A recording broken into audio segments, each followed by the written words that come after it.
जहां एक ओर कांग्रेस ने इसे बीजेपी का सियासी स्टंट बताया है, तो वहीं बीजेपी ने कांग्रेस को घेरा है।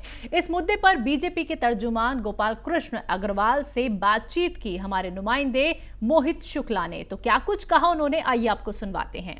G20 के लोगों पर राजनीति शुरू हो गई है। हमारे साथ बातचीत करने के लिए बीजेपी के राष्ट्रीय प्रवक्ता गोपाल कृष्ण अग्रवाल साहब हैं। सर, एक बात बताइए कि आखिर जब लोगो रिलीज ही हो गया है तो अब इतनी हाय तौबा क्यों, राजनीति क्यों?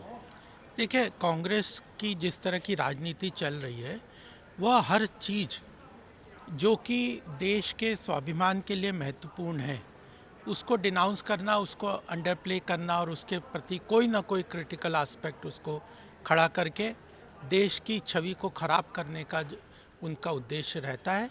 तो वह उसी की प्रक्रिया में एक और यह कदम है। सर, जनता कह रही है कि जब लोगों को लेकर ही राजनीति है तो क्यों ना लोगों पे राजनीति ना करके लोगों के बीच की राजनीति की जाए। ना वो आप कर रहे हैं, ना कांग्रेस कर रहे हैं, ना आम आदमी पार्टी कर रही है। जनता का यही सवाल है कि आखिर हमारे हितों की राजनीति कौन कर रहा है। देखिए, अगर आप प्रधानमंत्री मोदी जी के कार्यकाल को देखेंगे पिछले 8 वर्ष में, उन्होंने जनहित के बहुत सारे काम किए हैं। जन कल्याणकारी योजनाओं का इनका इफ़ेक्टिव क्रियान्वयन ग्राउंड लेवल पे लाभार्थियों को जिस तरह से मिल रहा है, वो पिछले 70 साल में वो नहीं हुआ। अगर आप पावर्टी एलिवेशंस की रिपोर्ट देखेंगे तो लगभग 26-27% का पावर्टी कम हुआ है। और जो जन कल्याणकारी योजनाएं, उनका एप्रिसिएशन वर्ल्ड बैंक, IMF, इन सब ने पोस्ट कोविड किया है।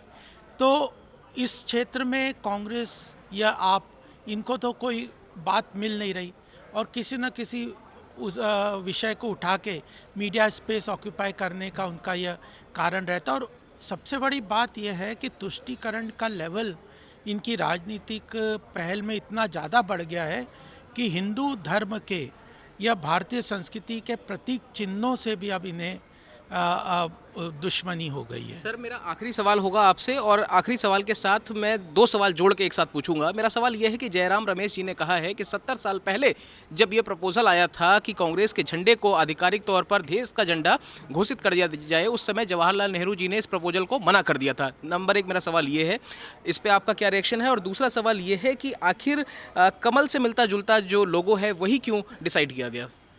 देखिए, मैं जयराम रमेश जी से ये पूछना चाहता हूँ कि महात्मा गांधी ने स्वतंत्रता के बाद तो कांग्रेस को ही ख़त्म करने की बात की थी, तो झंडे को नहीं अडॉप्ट किया, ये बातें कर रहे हैं। कांग्रेस जो ख़त्म करने की महात्मा गांधी जी का जो विचार था, वह क्यों नहीं अडॉप्ट किया, मैं तो उनसे यह पूछना चाहता हूँ।